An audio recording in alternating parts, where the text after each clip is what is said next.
Praise the lord. ప్రభు నామానికి మహిమ కలుగునుగాక.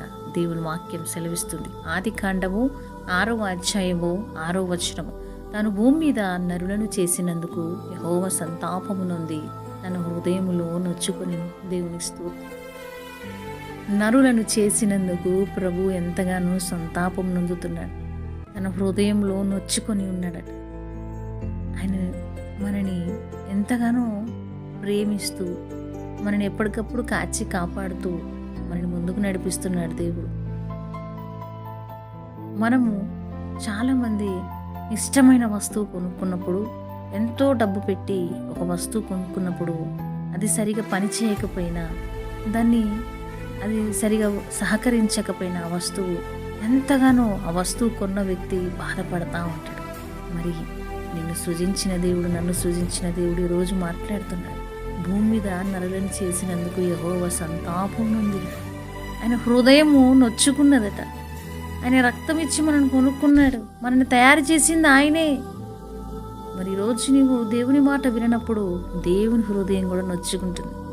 ఆయన తయారు చేసి, ఆయన హస్తములతో తయారు చేసిన పాత్రలం మనం. ఈ పాత్రలు సరిగా దేవుని కొరకు పరిచయనప్పుడు, ఆయన మాట విననప్పుడు, ఆయన త్రోవలో నడవనప్పుడు ఈ మనని తయారు చేసిన మన యజమానుడు హృదయం కూడా నొచ్చుకుంటుందట. అసలు నరులను చేసినందుకు దేవుడు బాధపడుతున్నాడట. ఎందుకంటే అంత భయంకరంగా తయారైనారు మనుష్యులు. ఎవరికి నచ్చినట్టుగా వారు ఉంటున్నారు. వారి హృదయంలో ఏ ఆలోచన వస్తే ఆ ఆలోచనతో ముందుకు వెళ్ళిపోతున్నారు.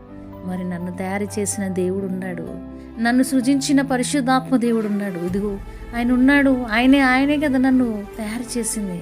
ఆయన రక్తం ఇచ్చి, విలువైన రక్తం ఇచ్చి నన్ను కొనుక్కున్నాడు కదా. మరి ఆయన చెప్పినట్టుగా నేను వినాలి, ఆయన చిత్తం ప్రకారం నేను చేయాలి, ఆయన ఏర్పరిచిన మార్గములో నేను నడుస్తూ, ఆయన నామాన్ని మహిమపరుస్తూ, ఆయన్ని సంతోషపెడుతూ నేను ముందుకు వెళ్ళాలని ఆలోచన ఈరోజు చాలామందికి లేదు.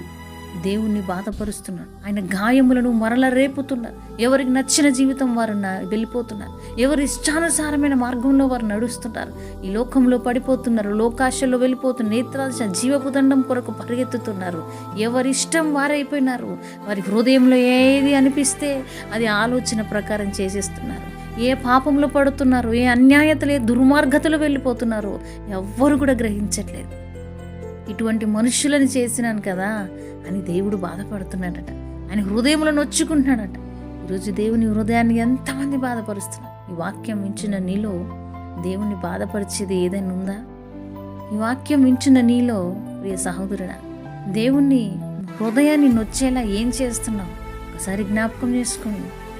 నీ హృదయము చిన్నగా, ఎవరైనా ఒక వ్యక్తి మనల్ని తిడితేనే ఎంతో బాధ అనిపిస్తుంది. మనకు నచ్చిన వారు, మనం ప్రేమించిన వారు, మన ఇంట్లో మన మనుషులు, మన సొంత వారు, బయట వారు మనని తిట్టినప్పుడు, చిరాకు పడినప్పుడు, మనం చెప్పిన మాట విననప్పుడు ఎంతో మన హృదయం బాధపడి ఏడుస్తూ ఉంటాం. మనం చాలా బాధిస్తూ ఉంటుంది. మరి మనని కూడా తయారు చేసినాడు దేవుడు. ఈరోజు ఆయన రక్తాన్ని ఇచ్చి మనని కొనుక్కున్నాడు. మరి ఆయన స్వహస్తాలతో తయారు చేశాడు. మరి ఆయన మాట విననప్పుడు, ఆయన మాట చొప్పున నడవనప్పుడు ఆయన హృదయం కూడా నొచ్చుకొని ఉంటుంది. మనకి యజమానుడు ఆయనే.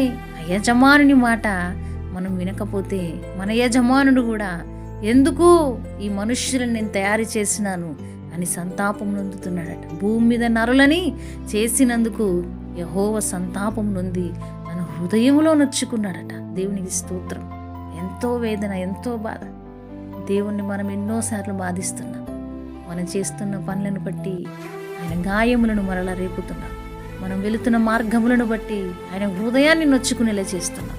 ఎంత దుర్మార్గులము తెలుసా? మనిషి ఎంతో దుర్మార్గుడు. మనుషులు ఎంతో స్వార్థపరులు. మనకు నచ్చితే ఏదైనా చేస్తాం. కానీ మనకంటూ ఒక యజమానుడు ఉన్నాడు. మనని సృజించిన దేవుని చిత్త ప్రకారం మనం నడవాలి. అయినప్పుడు ఎంతో సంతోషం. నా ప్రియ బిడ్డలు, నేను కొనుక్కున్న నా బిడ్డలు, నా రక్తం ఇచ్చి కొనుక్కున్న నా బిడ్డల్ని, నా హస్తాలతో నేను తయారు చేసిన నా దేవుని, నా బిడ్డల్ని, ఆ ప్రియ బిడ్డల్ని అని ఎంతగానో దేవుడు అనుకోవాలంటే నువ్వు ఈరోజు దేవుని చిత్తంలో నడుస్తున్నావా? దేవుడి ఇష్ట ప్రకారం నువ్వు వెళ్తున్నావా? ఆయన హృదయాన్ని నొప్పించకుండా, ఆయనని బాధించకుండా, ఆయన గాయములను రేపకుండా నువ్వు ఆయన మాట చొప్పున నడిస్తే మన జీవితంలో ఆశీర్వాదాలు మొదలవుతాయి. ఎంతోమంది దేవుణ్ణి బాధిస్తున్నారు. ఎంతోమంది ఆయన హృదయాన్ని నొప్పింపేలా చేస్తున్నారు. ఈరోజు దేవుని బిడ్డ, నువ్వు ఎంతగా నీ స్వార్థాన్ని వెతుక్కుంటూ నీ ఇష్ట ప్రకారం నడుస్తూ నీకు నచ్చినట్టుగా నీకున్న ఈ లోకంలో ఆనందం కోసం పరిగెత్తుతున్నావు. కానీ దేవుడు బాధపడుతున్నాడట, జ్ఞాపకం చేసుకో. నరులను ఎందుకు చేసిన ఈ మనుష్యులను నా చేతులతో నన్నే బాధిస్తున్నారు కదా అని దేవుడు బాధపడుతున్నాడు.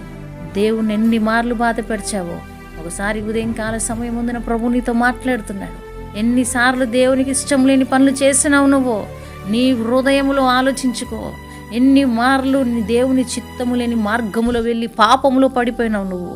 ఒకసారి ప్రియ సహోదరుడు జ్ఞాపకం చేసి, తండ్రి కుమార పరిశుద్ధాత్మ దేవుడు బాధపడుతున్నాడు. ఆయన హృదయం అంతా నొచ్చుకుంటుంది. ఇందుకేనా మనం సృజించబడినది? ఇందుకేనా అంత త్యాగము చేసి మన కొరకు ఈ జీవితాన్ని ఏర్పరిచింది?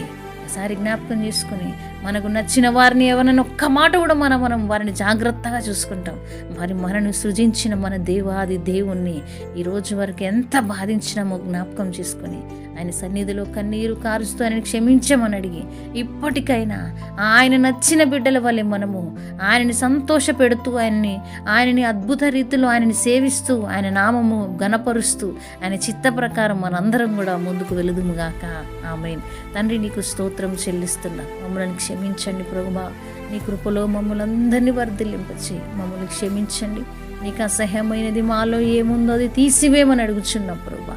ఈ వాక్యం వింటున్న బిడ్డలు కూడా ప్రభువా, వారిని చిత్తము లేకుండా ఏదైనా చేసి ఉంటే వారిని మమ్మల్ని అందరినీ క్షమించి ప్రభువా, నీ రెక్కల కింద మమ్మల్ని అందరినీ భద్రపరచమని నీ నామానికి మహిమ ఘనత ప్రభావములను చెల్లిస్తూ యేసయ్య నామములో అడుగుచున్నాము తండ్రి. ఆమేన్.